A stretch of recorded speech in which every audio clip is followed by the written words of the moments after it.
Good morning, everyone. Thanks for joining us for North Dakota Today on this Monday. Back to reality. I've been off for a week. You've been gone for a week. It's Does it feel I had weird? an awesome vacation, and I'm used to sleeping in, staying up late. You asked how late. I'm like, I wanted to sit by the fire last night because. And by the way, last night was one of those nights like when you're at the lakes and you're like, I can't go home. I'm feeling a little ill because I don't want to go to work tomorrow. It was beautiful yesterday, hot and sunny, and I was like, Monday, who needs it? Right. So was the 4th. I don't know where you're at in the 4th, but the 4th was just phenomenal.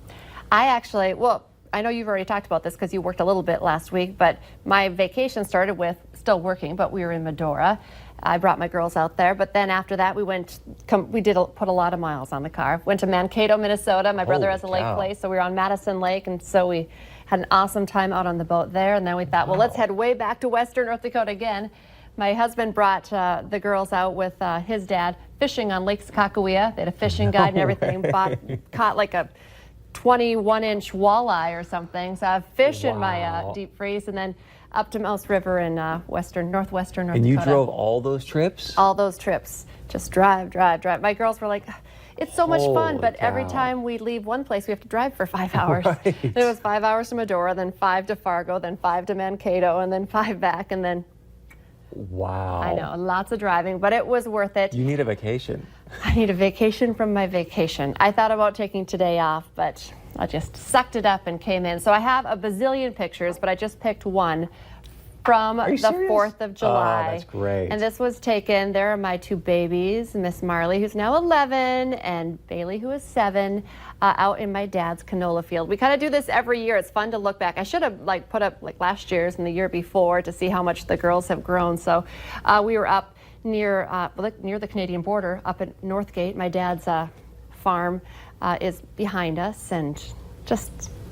That's so nice. It was just an awesome day. And we call it our farm tour. We go out, we check the fields with my dad. He lives here now, but rents out so this is still his land, his field, and see, how the crops look. But then we go to Northgate Dam and swim a little bit and, see the old farmsteads. And, we also call it just, we stop at the farm museum, none of them are actually tours or museums. That's just what we call it. So kind of reminds my girls of, where we come from. Drive through Bull Bells, my hometown.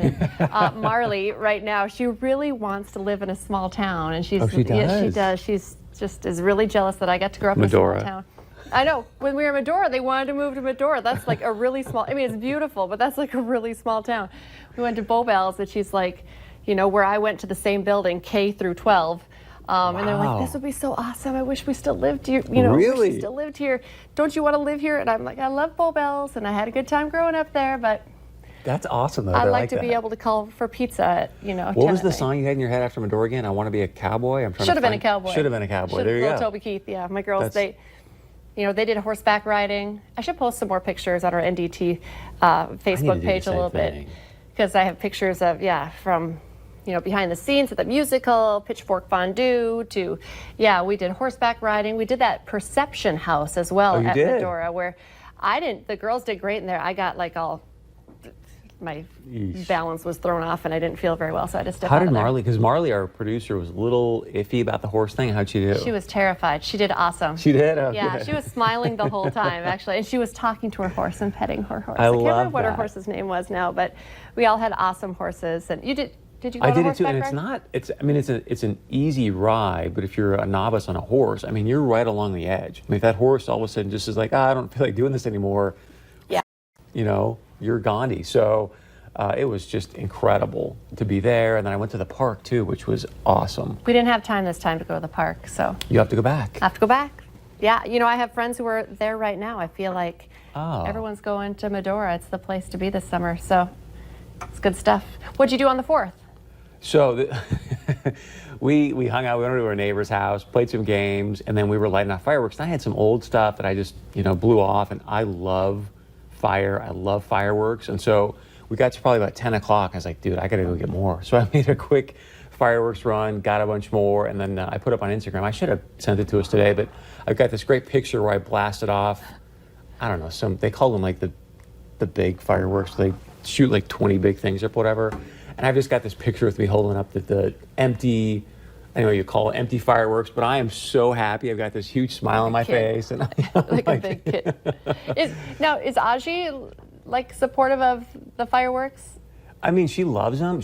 Both her and Isabel love the fireworks, but they were up, on the deck screaming and all that kind of stuff. So we go to fireworks shows, and we go to the Tolly fireworks show. They do it on the 3rd. They were amazing. And in Mouse River Park, everybody's. Oh. And I love the big fireworks, but when it comes to the small ones and my girls lighting them off and like sparklers and bottle rockets, I'm like, no. But JB is like, yeah, like he was holding something that was shooting things.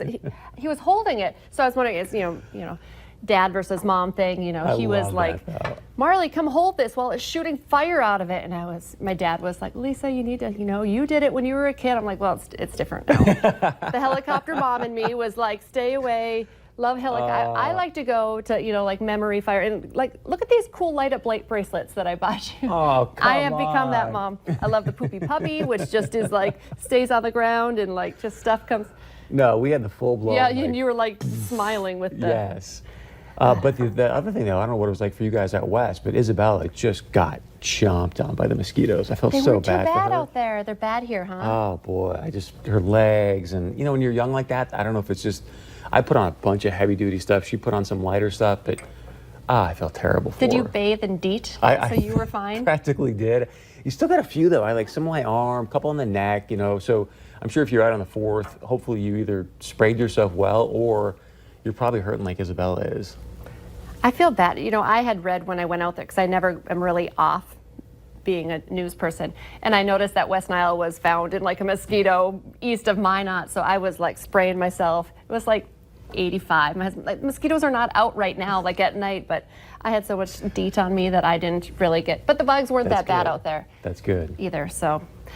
So you were around here, I was not, but I was reading about it too. Yeah, it was weird. Really smoky, hazy, right? Did you notice it? Yeah, absolutely. On Saturday, it seemed to be at least the worst to me on Saturday. I was out there getting ready to mow the lawn, and you're like looking around going, am I in like San Francisco Bay Area right now? It just was the so smog from all of the traffic. Smoggy and smoky, and so apparently there's a bunch of fires up in Canada, and it's starting to head down our direction. This is a live look right now on our Skycam just outside our studios in South Fargo.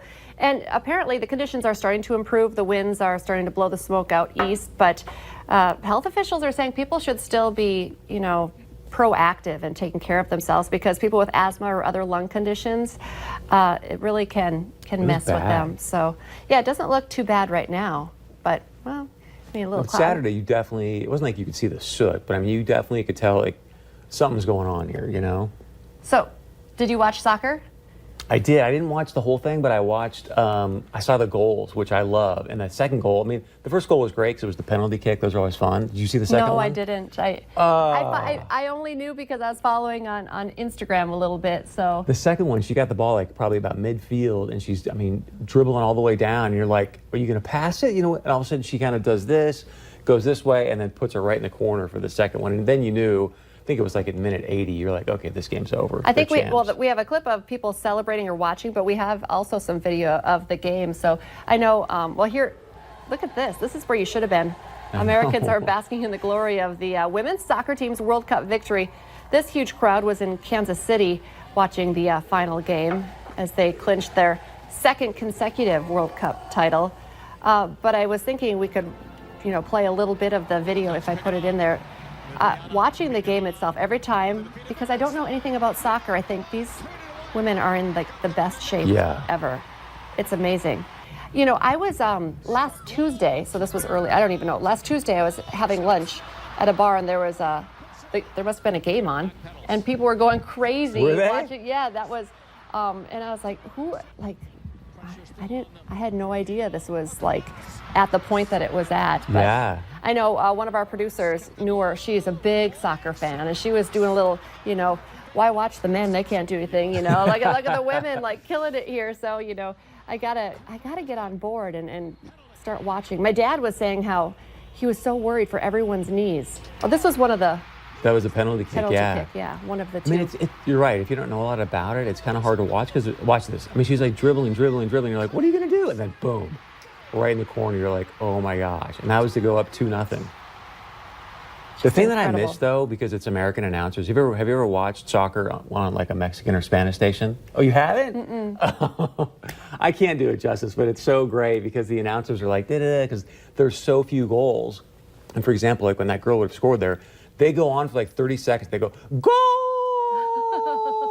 And it just goes on for like ever. And it's so, I don't know why, but it's so funny to hear them just do it. You know, it seems like indefinitely there's just this goal. So they have a little time to kill, is what you're Yeah, saying. it's like last night or yesterday, or whatever. The American guy's just like, and it's a goal, and like that was it. You're like, no, dude, I want to hear like the Mexican announcer thing right now. Yeah, that sounds really boring, actually, in comparison. But no, I did not watch any of it. But I was on social media enough to know that was a big deal, big deal. So exciting. I'm going to tap into the celebrations. They just crushed people. So it was fun to see the USA just. By the way, that was the second time they won in a row. So it's not like it was a fluke or. They're on fire. Love it. Well, I wanted to bring this up because I think a lot of families at home may be talking about this. I know I had to talk to my daughter about it. Actor Cameron Boyce, best known for his role as the teenage son of Cruella de Vil in the Disney Channel franchise Descendants, has passed away. He was just 20 years old. You may recognize this guy here. When I first was hearing about a Disney star who passed away, and we watch him all the time on the Disney show Jessie. But of course, we've been big fans of the Descendants as well. We're not hearing a real full reason or for why he passed away, but his family said that he passed away in his sleep due to a seizure that was a result of an ongoing medical condition for which he was being treated. But if I was to say, I mean, I had my 11-year-old, both my 11 and 7-year-old were, Marley knew the name, but I know Bailey too was tough to try to explain this to someone that they watch on TV all the time. But I think he's even starred in some movies with Adam Sandler. If you watched Grown Ups or Grown Ups 2, other films, Mirrors, Eagle Eye. So no doubt we're going to hear a little bit more about this as the days go on, but this just happened over the weekend, but just 20 years old. Dang. Yeah, so sad news, but something that I think a lot of families will be talking about. And maybe we'll learn more and we'll bring it on to you as well as soon as we hear more about his death. All right, well, we have a really great show planned for you today. We're going to be talking to West Acres about what is new. We're going to be having our hair specialist in, talking about what you do with girls. Isabella has some curls in her hair, right? She got a cut, though, recently. It looks great. Okay, yeah. We're going to talk about kids with curly hair. And up next, the must-have fashion pieces for summer. We're going to be talking to the Nines next. Stay with us.